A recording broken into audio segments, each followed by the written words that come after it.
अस्सलामुअलैकुम दोस्तों, मैं हूं ज़काउल्लाह शराजी, प्यारे पाकिस्तान के प्यारे से गाँव चियाँवाली से। दोस्तों, एक लड़का नया नया अमीर हुआ होता है, नई नई दौलत उसके पास आई होती है, लेकिन वो दौलत भी इमारत भी वो उसकी अपनी मेहनत से नहीं बल्कि उसके वालिद ने मेहनत करके एक बड़ा एम्पायर खड़ा किया होता है, एक बड़ा बिज़नेस खड़ा किया होता है। अब ज़ाहिर है वो अकेला बेटा होता है, उसी को मिलना होता है। अब जब वो उसके नाम हो जाता है तो वो बहुत अमीर हो जाता है। इसी इमारत के चक्रों में उसमें बड़ा गुरूर आ जाता है। कुछ ड्रामे मूवीज़ उसने देखी होंगी, इसमें देखता होगा कि लोग बड़ा रोब झाड़ते हैं, तो वो भी जब बाहर निकलता तो उसका दिल करता कि लोग मुझे सलूट करें, लोग वाह वाह बल्ले बल्ले करें, लोग मेरी हर बात पे ताली भी जाएं, जो मुझे पसंद है वो पसंद करें और जो मुझे ना पसंद है लोग भी उसको बुरा भला कहें। उसमें बहुत गुरूर होता है, पैसा देख के काम करवाता है, वो रिश्वत देता है, किसी गरीब को तंग करके उसको मज़ा आता है, किसी गरीब का मजाक उड़ा के वो लुत्फ़अंदोज़ होता था।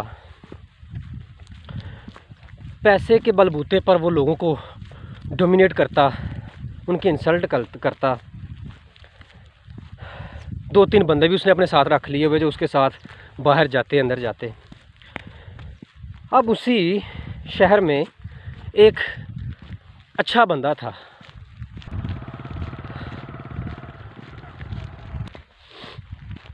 वो अच्छा बंदा था, अपनी बसात के मुताबिक लोगों की मदद भी कर दिया करता था, लोगों को अच्छे मशवरे देता था, लोग अक्सर उसके पास बैठे रहते थे, उससे बातें करते थे, मतलब वो अल्लाह वाला था। इस लड़के को पता चला, मंझले लड़के को पता चला, ये भी वहाँ जा पहुँचा। देखते हैं भाई कैसा बंदा है वो। वहाँ जाता है तो लोग उसके पास पहले से ही बैठे होते हैं। ये जाके कहता है जी मेरी बात सुनो, मैं तुमसे बात करना चाहता हूँ। वो कहता है कि मैं इन साहब की बात सुन रहा हूँ, इनसे फ्री होकर तुम्हारी बात सुनता हूँ, बैठो आप 1 मिनट। वो 1 मिनट बैठा, फिर उठ पड़ा, कहता नहीं पहले मेरी बात सुनो, तुम है क्या चीज़ हो। उसने कहा कि मैं बस 1 मिनट बात सुन लूँ, लेकिन वो दोबारा उठा और उसको बुरा भला कहने लगा। जब दूसरा आदमी चला गया तो वो जो अल्लाह वाला बंदा था इस मंझले लड़के को कहने लगा कि देखो तुम अच्छे लड़के हो, बहुत खूबसूरत हो, नौजवान हो, अट्रैक्टिव हो,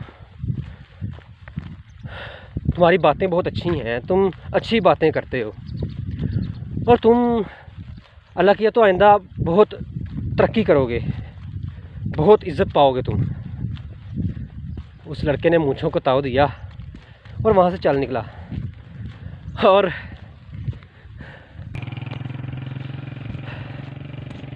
बड़ी खुशी से वहाँ से निकला और उसी खुशी में अपने घर जा पहुँचा। शाम का वक्त हो चुका था। उसकी एक अच्छी आदत ये थी कि जो भी दिन भर में होता वो बाप बेटे एक दूसरे से शेयर करते थे।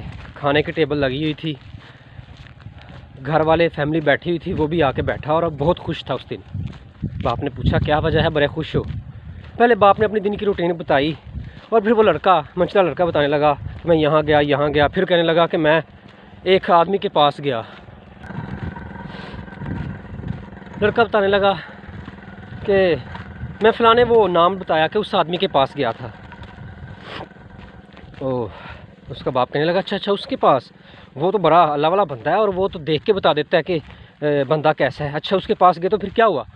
वो कहने लगा लड़का कि उसने मेरी बड़ी तारीफ़ की, मुझे कहा कि तुम बहुत खूबसूरत तो बंदा, बहुत तरक्की करोगे, तुम्हारा बिज़नेस बहुत आगे जाएगा, तुम बहुत मेहनती हो और अल्लाह तुम्हें बड़ा पसंद करता है। उसका बाप हंसने लग पड़ा। बेटे ने हैरान होकर पूछा आप हंस क्यों रहे हैं। उसने कहा कि देखो, बाप ने कहा कि देखो उसने तुम्हें जो कहा, जो कुछ भी उसने कहा वैसा वो खुद था और तुम जैसे थे, जैसे हो, तुमने उसके साथ वैसा किया। लड़का सोच में पड़ गया। देखो दोस्तों, हमारी ये जो खोपड़ी है ना छोटी सी, ये बड़ी अजीब चीज़ है। बहुत अजीब चीज़ है। ये एक प्रोजेक्टर है, देखे प्रोजेक्टर कभी आपने? उसमें हम छोटी सी डिवाइस होती है, उसमें जो कुछ फीड करते हैं, बाद में उसको हम ऑन करते हैं तो उसकी लाइट सामने बड़ी दीवार पर पड़ती है। हमें दीवार पे सारा वो कुछ नज़र आता है जो हमने उसमें फीड किया होता है। हमारा दिमाग भी एक प्रोजेक्टर है, जो कुछ हमारे दिमाग में है हमें वो कुछ नज़र आता है।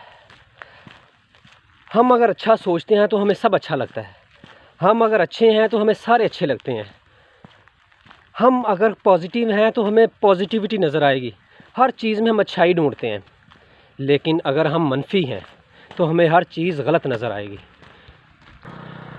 हर चीज़ हमें गलत नज़र आएगी। हम अगर गलत सोच रखते हैं तो हर चीज़ हमें उल्टी ही और गलत ही नज़र आएगी। इसलिए कोई भी प्रॉब्लम हो, हमें कोई चीज़ गलत नज़र आ रही है तो पहले अपने आप को देखें, अपने प्रोजेक्टर की को चाबी दें और उसको सेट करें। अगर हमारा प्रोजेक्टर क्लियर होगा तो हमें हर चीज़ साफ़ नज़र आएगी। अल्लाह हमारे बड़ों को आसानियाँ दे, सेहत दे और उनकी वजह से हम पर भी अपना करम करे। Thank you very much.